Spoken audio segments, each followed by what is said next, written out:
Achich maduong' mitudo go hand yedhe ma mero ji opusore e lwet obila e gwenge ma Flamingo mayudore e sub-county ma Nakuru East e kinde apedha manotimo otieno manyoro ga apisas mawuok e duol machung'ne kedo gi yedhe ma mero ji pacho ka Nakada ka jaode to nodine tesend obila ma Bondeni yo Nakuru.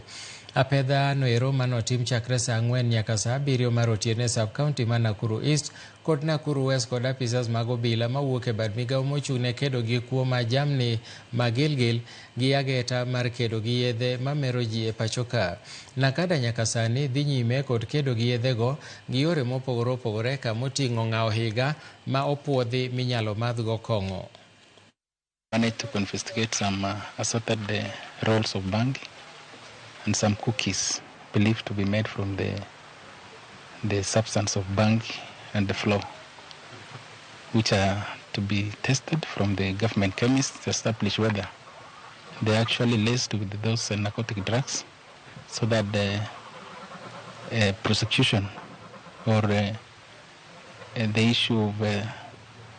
analysis and prosecution in court will be made on that person involved. We managed to arrest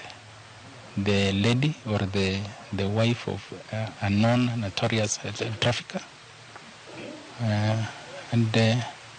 necessary action will be taken.